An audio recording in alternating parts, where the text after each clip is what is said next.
This week's story is Tithes and Offerings and can be found in 3 different books of the Bible. Matthew 22:15 through 22, Mark chapter 12, verses 13 through 17, and Luke chapter 20, verses 20 through 26. As disciples of Christ, each week we take up a collection of tithes and offerings.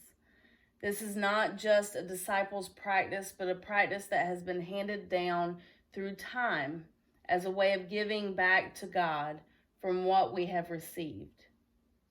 Jesus himself asked us to give to Caesar what is Caesar's and to God what is God's. But what do we give? How much do we give? What is a tithe? What is an offering? So here's some money.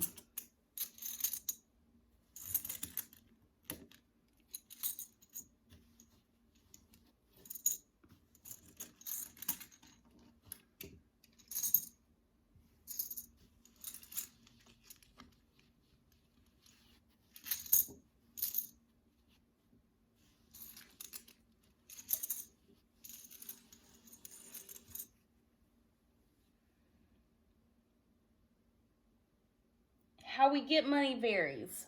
Sometimes we get it given to us as a gift or a treat from our parents or family members. Other times we earn it by doing chores around our houses or doing extra chores on top of any allowance that is given to us by our parents. As we get older, we can do more and eventually we earn more money for what we do. Some of us turn our talents into jobs where we can earn money for the work we do.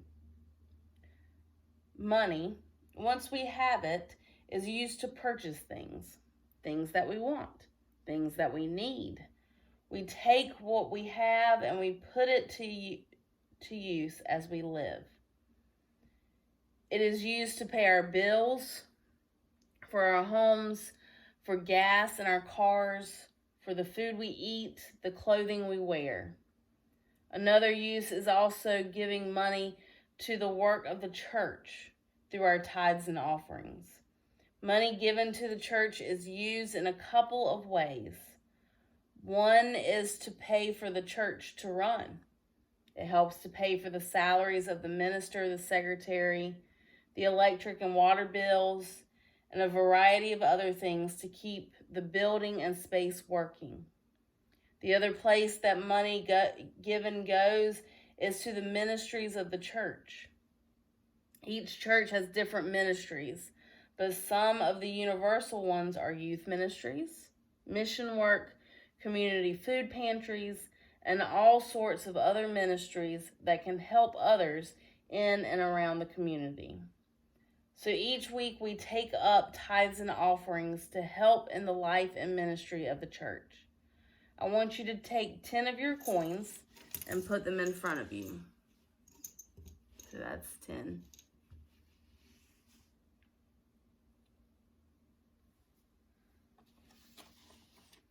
Tithing is a tradition from the Old Testament where 1/10 was set aside, typically from the harvest, as money was not as used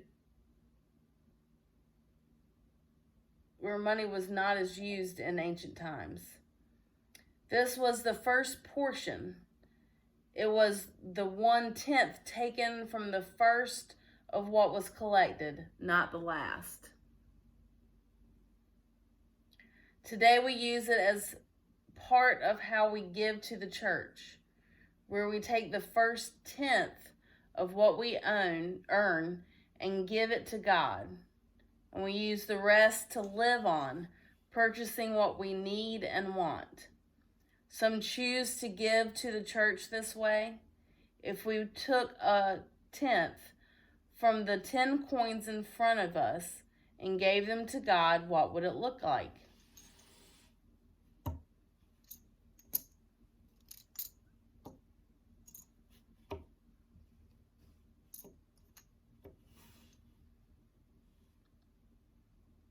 Others give offerings.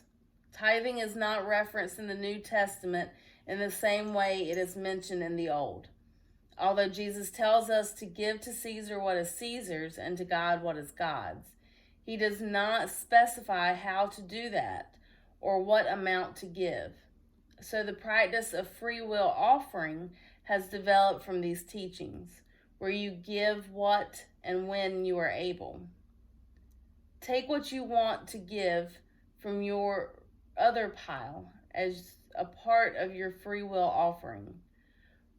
While you started with more than just 10 coins, it is up to you what you choose to give.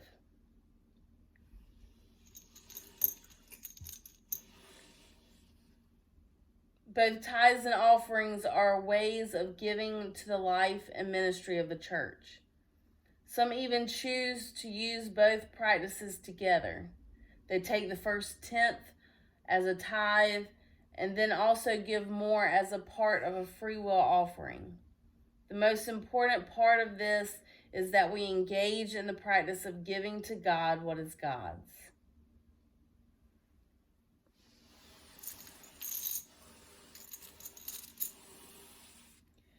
And when we do it together and regularly, we are better able to fulfill what God calls us as the church to do. What do you think is easier, giving 1/10 or giving a free will offering? Why is it important to give regularly?